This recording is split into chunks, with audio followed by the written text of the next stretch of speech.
তোলাবাজি, syndicate, বেআইনি নির্মাণ এবং জোর করে জমি দখল, তার সঙ্গে সঙ্গে ভুয়ো নথি তৈরি করে প্রতারণার অভিযোগে নির্দিষ্টভাবে ইসিআইআর করা হয় এনফোর্সমেন্ট ডিরেক্টরেটের তরফ থেকে। এবং সেই ইসিআইআর ভিত্তিতেই আজকের মূলত এনফোর্সমেন্ট ডিরেক্টরেটের একাধিক তদন্তকারী দল তারা একেবারে সাত সকালে এসে পৌঁছে যান কলকাতা পুলিশের deputy commissioner special branch Shantanu Sinha বিশ্বাসের বাড়িতে। শান্তনু সিনহা বিশ্বাস, যিনি কিনা প্রাক্তন ওসি কালীঘাট এবং তার সঙ্গে সঙ্গে অ্যাসিস্ট্যান্ট কমিশনার ছিলেন, বর্তমানে তিনি ডিসিপি র্যাঙ্কে রয়েছেন, তার একাধিক বাড়িতে তল্লাশি অভিযান চালানো হচ্ছে ফান রোডে।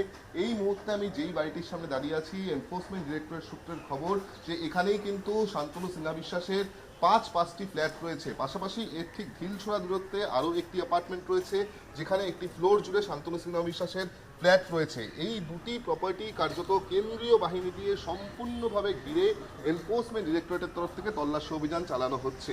এনফোর্সমেন্ট ডিরেক্টরেট সূত্রের যেটা খবর যে এর আগে যখন সান গ্রুপের কর্ণধার জয় কামদারের বাড়িতে এবং অফিসে তল্লাশি অভিযান চালানো হয়, একই সঙ্গে সোনা বাপুর বাড়িতেও তল্লাশি অভিযান চলে, সেই জয় কামদারের বাড়ি থেকে 1,20,00,000 টাকা নগদ বাজেয়াপ্ত করা হয়েছিল তদন্তকারীদের তরফ থেকে।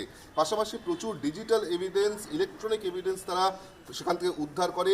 সেই সমস্ত ডিজিটাল নথি খতিয়ে দেখেই এবং একাধিক ব্যক্তিকে জিজ্ঞাসাবাদ করে মূলত কলকাতা পুলিশের এই ডেপুটি কমিশনার শান্তনু সিনহা বিশ্বাসের নাম উঠে আসে।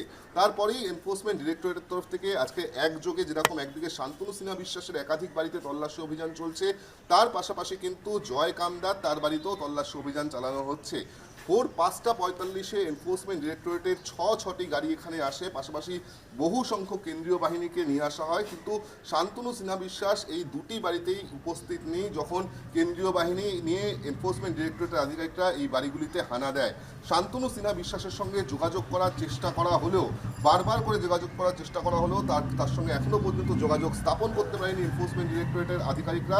অপরদিকে এনফোর্সমেন্ট ডিরেক্টরেট সূত্রের খবর যে জয় কামদারের বাড়িতেও কিন্তু একই সঙ্গে তল্লাশি অভিযান চালানো হচ্ছে এবং ইডির তরফ থেকে যেটা অভিযোগ করা হচ্ছে যে তোলাবাজি, সিন্ডিকেট, বেআইনি নির্মাণের মতন ব্যবসায় কার্যত যে কোটি কোটি টাকা তোলা হতো, সোনাপাপ্পুর মতন দুষ্কৃতীরা কোটি কোটি টাকা তুলতেন, তার একটা বড় অংশ প্রোটেকশন মানি হিসেবে একাধিক প্রভাবশালী ব্যক্তিদেরকে পাঠানো হতো।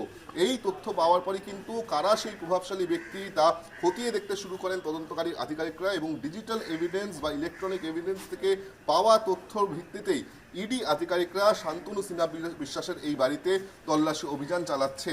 পাশাপাশি জয় কামদারের বাড়িতেও তল্লাশি অভিযান চালিয়ে একাধিক গুরুত্বপূর্ণ এভিডেন্স এবং তার সঙ্গে সঙ্গে ইলেকট্রনিক এভিডেন্স পাওয়া গিয়েছে, এমনটাই আমরা ইডি সূত্রে জানতে পাচ্ছি। জি 24 ঘন্টার জন্য ক্যামেরায় দীপের সঙ্গে বিক্রম দাস, কলকাতা। বাংলার আওয়াজ, বাঙালির আবেগ, জি 24 ঘন্টা।